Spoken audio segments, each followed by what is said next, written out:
Who couldn't use a little filtering for all the noise in our lives these days? That is the sweet spot for my real Finfluencer guest today. Wait. Before we dive into the conversation with today's guest, welcome to the Real Finfluencers, a podcast born from our original video series spotlighting financial professionals who are using video to grow their business and their influence. Here's something you should know. Most of these guests aren't Idea Decanter clients. They've built their digital presence from the ground up, and they're here to share exactly how they did it. I'm your host, Laura Garfield, co-founder of Idea Decanter, and my goal is simple: help you discover strategies you can actually use, steal what works, get inspired, and find your own unique brand of Finfluence. Now let's get into it. Jane and Manasa, thank you so much for joining me. I feel like it's been, I don't know, maybe like 18 months that I've been trying to nail this interview with the two of you. So it must say that you have reached full celebrity status. Well, thank you for not giving up on us. Thank you for having us. Yes. It's great to have you here. Advisors who have this specialty realm of knowledge are my favorites to interview because what we know is that your kind of content works best. So I asked you if you could sum up the secret to your success with video, and you said, we're still trying to figure things out, but being authentic and unique certainly helps. How do you figure it out? We're still figuring it out, honestly. So let me give you like a quick backstory of how we get here. So we're both cross-border planners. I'm a financial planner. Manasa is an amazing cross-border EA. And when we met about maybe 2-3 years ago, we met on some webinar and we decided to do virtual coffee chats and would meet every Friday and just talk cross-border stuff, taxes, because it's pretty complex and it's hard to find people doing it.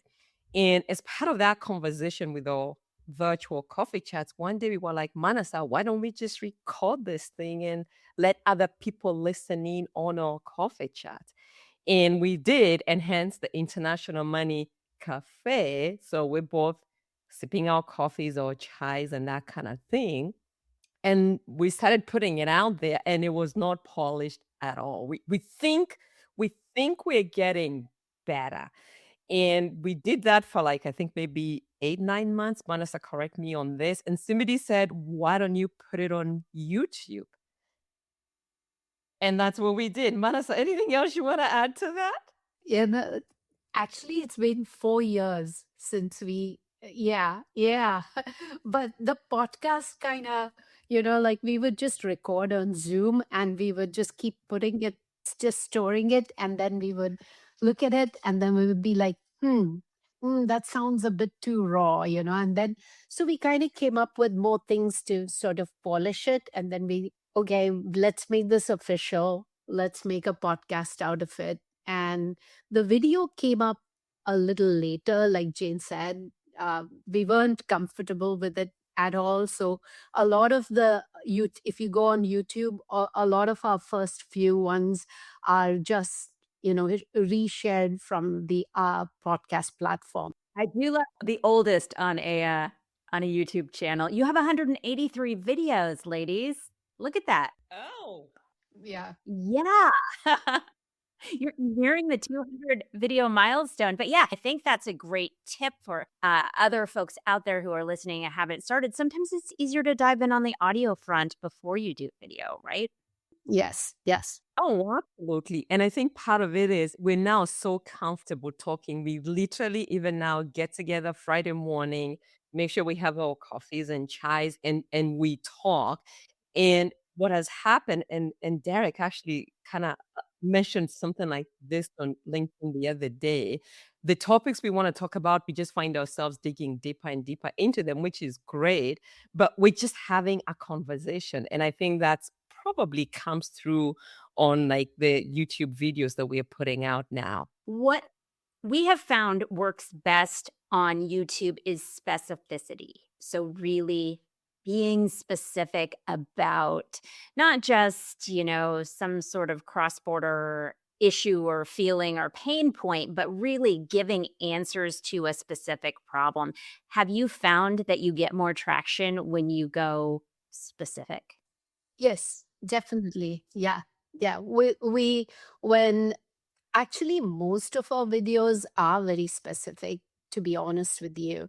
We like pick a topic that we think is relevant at that period in time. For example, when the tech layoffs were happening late last year, we were like, you know what, people are looking for answers for these questions. So let's look at it not just as tech layoffs, which is very generic to your earlier point, but more from a point of view of who our listeners are. And these are people on non-immigrant work visas, right? So there's a whole lot of people working in the tech space who are on H1B and other non-immigrant work visas. So that's where we get specific as far as, okay, this is happening, but because you are our listener and you're in this realm, these could be possible solutions. So there really is not much that we do which is very generic. Maybe we did a couple of fun ones. For example, one was on Mother's Day, but that was also actually pretty specific because we went back and we were like, what money lessons did we, learn from our mothers? And what did we bring with us? Because both Jane and I immigrated to the USA. I came from India and she's from Kenya. So things kind of in our world, things are pretty specific. So yeah, we couldn't get more than that. Like it's hard to be general. For another example of that, Jane, I pulled up a clip that you posted on your LinkedIn profile. And this is another great example of digging into a question that is on your ideal client's mind. And that is, I just received a bunch of money from my cousin who lives in XYZ country, or my grandma just sent 120,000 to an account office of her university. Like, this is not generic advice. When did you make the shift in taking kind of a full-length show and putting it into a short format vertical version that you could share out on other platforms? Yeah, I can answer that question for you. Like, I'll actually, I like to play around on social media a lot, and there are things that some of these things are like so algorithm driven. You have no control over what gets reshared more or what gets pushed out there by the platform. So when we started to play around on YouTube and realized that, oh, wait a minute, the shorts are getting more traction than the long form videos, but there is a way to connect the shorts to your long form video in the back end.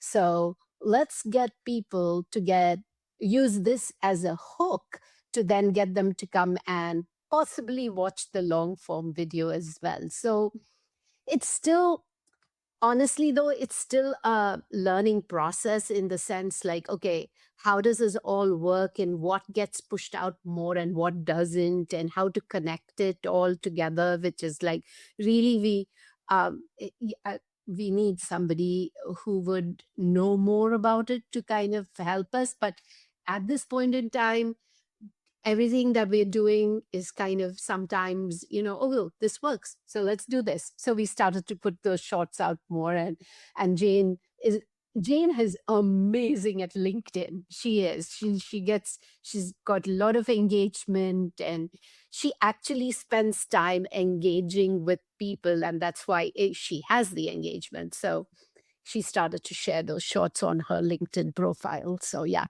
Jane, how are you finding the short format vertical video works for you on LinkedIn? I'm already there anyway. I post like on my profile something not related to the podcast. We release the podcast every 2 weeks. And we do put it on all the podcast profile and then just go ahead and share it.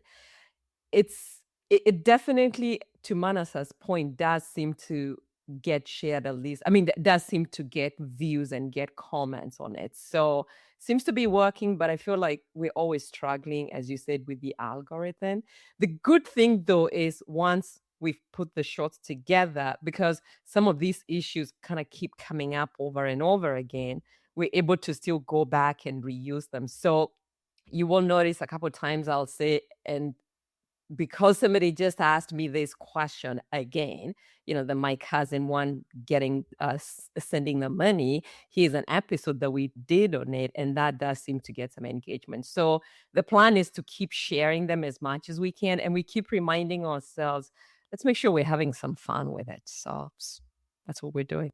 That is great advice because the algorithm continues to evolve. It continues to change, and you have to evolve your marketing strategy with it, which you have both done amazingly, almost like scientists. Like you're approaching it with let's try this, let's see what works, let's adjust here and do a little bit more of this. But having fun along the way is some great advice. One last example I'd love to share is Substack, because I don't get to talk about Substack very much. What inspired you to launch on Substack? I'll take that question. When Substack came out, I was actually looking for something that I wanted to set up on my website, kind of akin to what Substack is doing. And when Substack came out, and it started to get really serious, maybe this was about 3 years ago, 23, 22.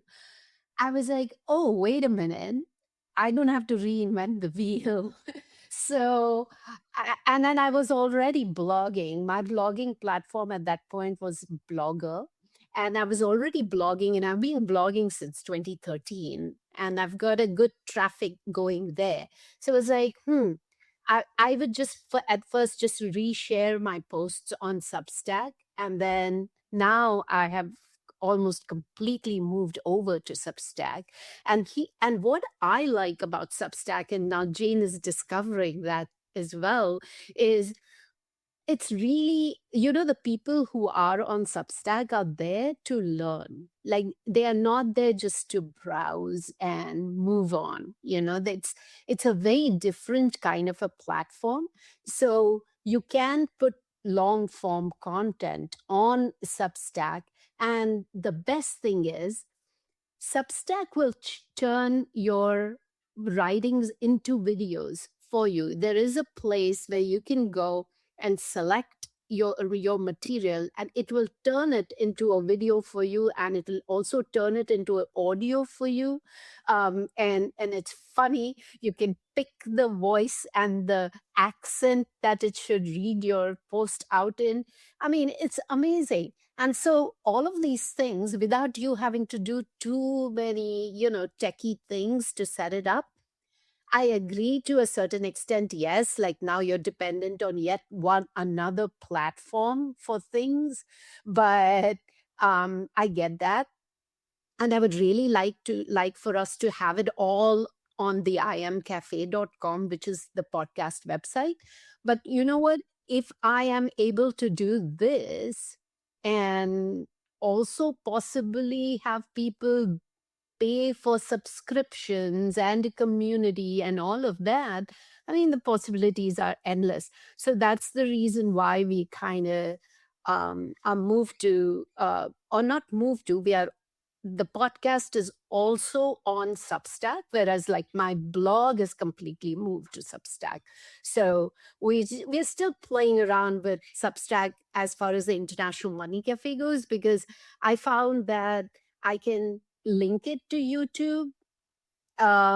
It seems to do well, but I can also actually upload the raw video file to Substack, but it kind of renders a little different. Like the thumbnail, etc., is not as cute as we can do on YouTube. Like Substack just picks whatever it wants. So in that sense, like it's a bit, but we'll figure it out. And or maybe Substack will improve and let us do more stuff, So yeah. Let me ask you about the power of two, because we know 1 + 1 equals more than we have on our own. And you have taken two different brands, two different businesses, and teamed up in what for some people might feel scary, but for some, you might be thinking, wow, I might be more accountable or more creative or more willing to put myself out there if I had a partner in crime. What have you found? This is the best thing we both have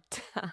We're both nerdy, but in very different ways. And Manasa has to be that nerdy with the tax stuff. She knows the exact code, the form, the page, which is what you need. And you know what? In this whole process, we started out as two people who have, we really haven't physically met each other yet.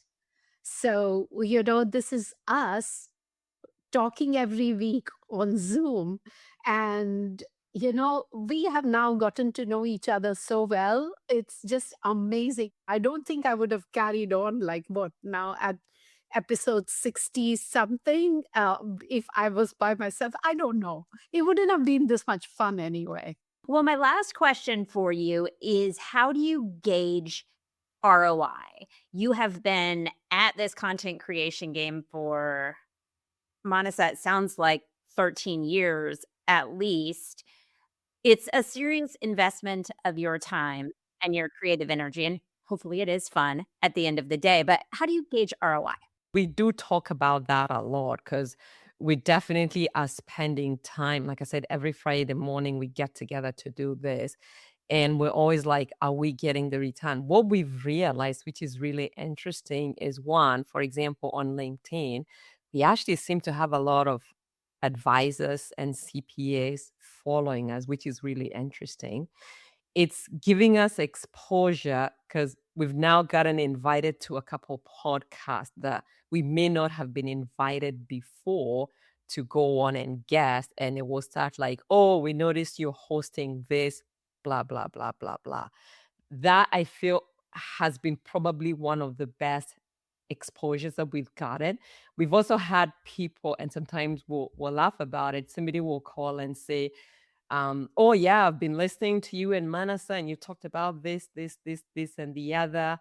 And we find we're not having to introduce ourselves to these prospects. I don't have a number, and we keep talking about, I don't know how we measure that exactly, but we do know it seems to be bringing traffic. It's giving us exposure, but hopefully one of these days we can figure out exactly how to do the numbers on that. There's a place where I keep track of prospects and leads. I use yet another platform to do that. And, where what I do is as soon as I get a lead and they tell me that either they heard us on the podcast, or they went and read my blog, or they were looking for answer to a question, and then our blog popped up or our podcast popped up, then I tag it. So I say, oh, you know what, this is so. And then at the end of the year, I go and look at how many of my leads came from what different sources. Obviously, our biggest sources are still other planners and other professionals who send, clients to us, because this is a niche area. But I think I have a way of tracking ROI now. Let's see, But what Jane said, it's all about coming across with authenticity, one, and secondly, of course, being the subject matter experts, and letting people just kind of listen in. And when you have a face to look at in your own video, it makes a big difference, of course. Yeah.